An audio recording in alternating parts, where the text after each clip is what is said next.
If you can show the company you're applying for an overview of their current marketing activity, where it's falling short and what you do to improve it, they're probably going to want to offer you a job. But how are you supposed to do that with no experience?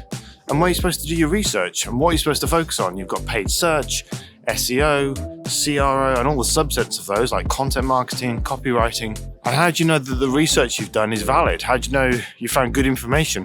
How do you know that you found information that was right years ago and is no longer right today? But don't worry, I've got you covered.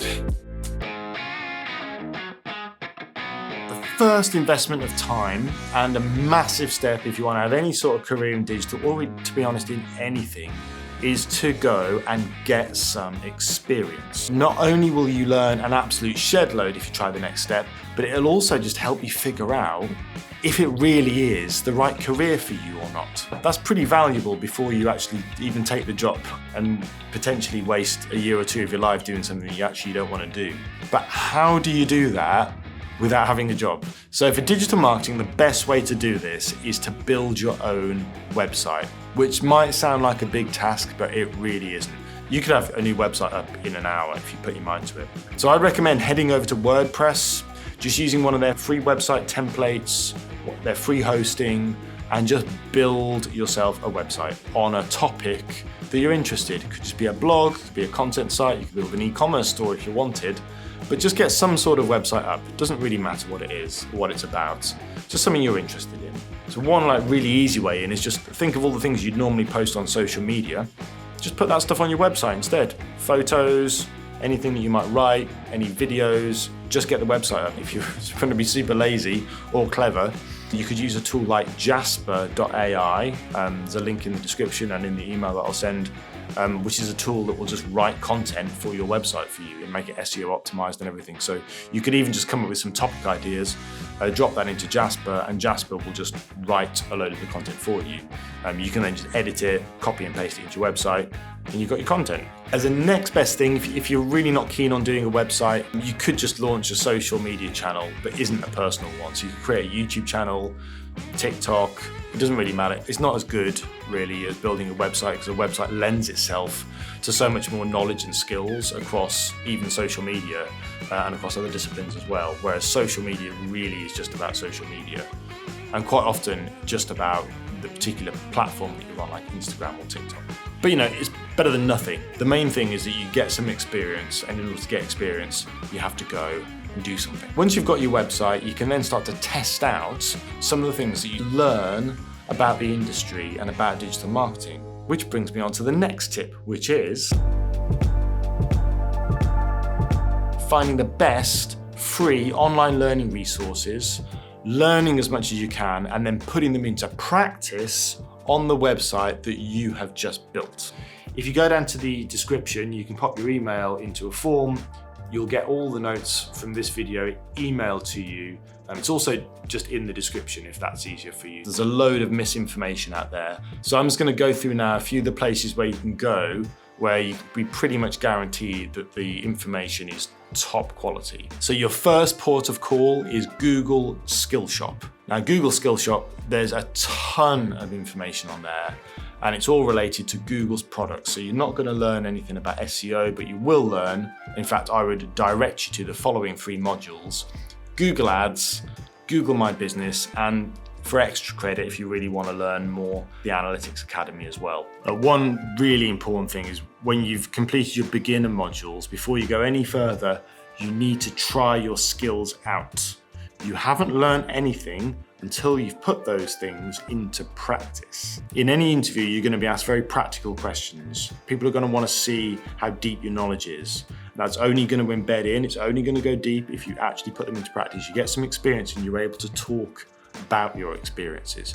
So please go step by step, learn a little bit, and then go to your website that you've built, put those things into practice. For Google My Business, it's actually quite simple. You can just go and create a Google My Business profile, link it to your own website, everything's great. You could also offer to help local businesses, charities, food banks for free by just optimizing their Google My Business listing. It'd be great for them, and it's great experience for you too. You get the practice, they get the business. It's win-win. You could even suggest, if they notice an improvement in revenue, that maybe they just pay you a bit of money, just pay you what they think it's worth. That'd be cool, wouldn't it? So using your newfound Google Ads knowledge is a bit trickier, because obviously Google Ads is a paid platform. Getting a local business or charity to pay money for you to promote them is a lot harder than offering to improve their Google My Business profile, which will generate traffic for them for free. So you've got a couple of options. Google have a tool within Skillshop called Apply Your Google Ads Knowledge. And if you click on that, it'll run you through a number of exercises that will help you try to put these things into practice. If you really want to try running Google Ads on your own website, Google offer vouchers, which are usually like matched funding, and it changes from month to month, but it could be something like you pay 100, they'll kick in 100 in free ads. I recommend trying to find one of those voucher codes if you're going to do it, so that you can get half of your traffic for free. Just make sure you control your spending. Personally, I would do this. I think it's a really good use of money if you can afford to lose that money. I mean, if you compare it to the cost of a formal education, think how much student debt you can come out with. Kicking in a couple of hundred to run some Google Ads is really fantastic value. If it gives you an edge that might get you an actual job, the return on investment can be pretty high. But you do need to be careful. Direct your ads to your website that you've created, or it could even be like an Etsy store or something like that if you prefer. Run your ads, gather your data, put all those techniques into practice, and learn everything you can about Google Ads. You'll soon notice problems occurring. There'll be certain weird things going on that you're not so sure about, and that's fantastic. It'll give you an opportunity to go and investigate those things. It'll give you a real edge in an interview. For SEO, there's one person that you really need to know about, and his name is Rand Fishkin. He's the founder of Moz, SparkToro, and general SEO and digital marketing demigod. Now, he has a beginner's SEO course on Skillshare. You can sign up to Skillshare for free for your first month, which is more than enough time to get through his hour-and-a-half course. It's absolute gold. It's a few years old now, but actually all the principles that he talks about in that course still hold true today. It's evergreen. He's also a great person to just be able to name drop in an interview. If you can say that you've been learning SEO from Rand Fishkin, that's a big tick. While you're in Skillshare, you can also do a load of other courses on presenting and interview techniques. If you can get signed up for a month before an interview, just consume a load of course material, it could be fantastic. If you don't fancy signing up to Skillshare, you can go to moz.com. There's a beginner's guide to SEO. It's a bit heavier. You've got to read things for one, so it's going to take longer. So if your interview is quite soon, I'd recommend Skillshare. If you've got a bit longer, or if you want to look at a written resource which is super up to date to go along with what you learn on Skillshare, then the beginner's guide to SEO on moz.com is a fantastic place to go. I'll link to some specific pages and lessons in the description below, and also in the email summary if you decide to sign up to that. So one thing that isn't served very well by online tutorials is competitor analysis. Now, if I were walking into an interview, I would want to do a competitor analysis on the company that I am interviewing for. And that basically means finding out who their competitors are, and then looking at what their competitors are doing better or worse than them. And if you're a beginner, there's a few different ways you can do that. So the first thing is just Google the name of the company and see what comes up in the organic results, see what comes up in the paid results, see what comes up in the map listings. Anything that you can see on that page that isn't the company that you're Googling, and also is a company that does the same thing, are a competitor. And what you're going to do is just write down the names of those companies and the URLs of their websites and put them in a Google Sheet. I've got a link to a sheet down below that you can use to do that quite easily. Then what you're going to do is just plug those URLs into a tool that will tell you what keywords all of those companies rank for. So I would use a tool like SEMrush. Again, there's a link to it below. You can get a free version, which is good enough for an interview. And then you're going to see what keywords all of their competitors rank for compared to the keywords that their business ranks for. Now, when you do this, you're going to get a bit of rubbish, right? A little bit of rubbish is going to turn up in those results. So you're going to see some keywords that do describe what the business does. And you're also going to see some keywords that are just a bit, irrelevant. What you're going to do is you're just going to pick the ones that best describe the businesses and best describe the company you're working for, and you're going to plug those keywords into Google and see what companies rank for those results too. So once you've logged all those websites in a spreadsheet, just pick a few that look interesting and then just start interrogating the data. So how many backlinks do those websites have compared to the company you're interviewing for? What about site speed? How about their metadata? All of those things will make sense once you've done the SEO tutorials that I mentioned before. What this enables you to do is say, right, here are your competitors. Here are where your competitors are beating you, and this is how they're doing it. You should do those things too.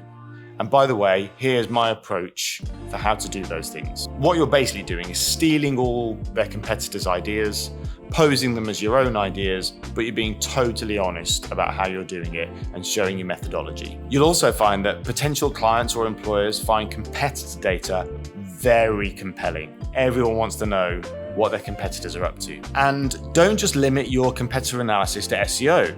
So you can use a tool like SimilarWeb. Again, you just plug in the URLs and SimilarWeb will tell you all the different places where competitors and the company you're interviewing for get all their traffic from. So you might find that a competitor is getting a lot of traffic from social media, or another one is getting a lot of traffic from display.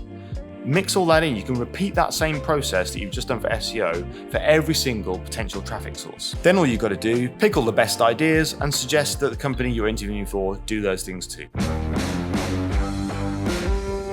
So now it's time to put the cherry on the cake.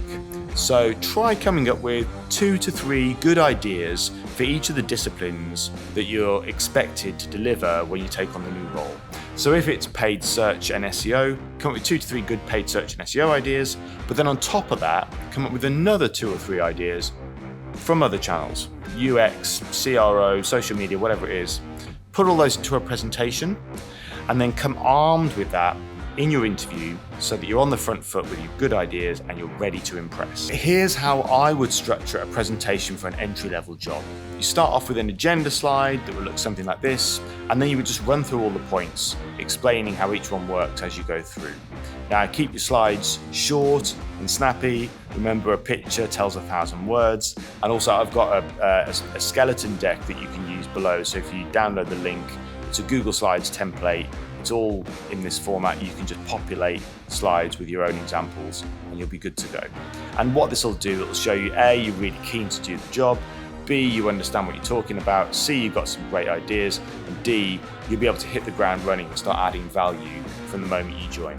We actually make all of our candidates do a presentation just like this. So if you're applying for a job at Atom 42 or Iris, this is what you're going to have to do. So you may as well just download the template, do this, and then you'll be in great shape when your interview comes around. If you gain this basic knowledge and then practice applying it, even for just a couple of weekends, it's going to massively help kickstart your career. So then you'll be in great shape. But after that, you're going to have to do a few job interviews. And job interviews are stressful.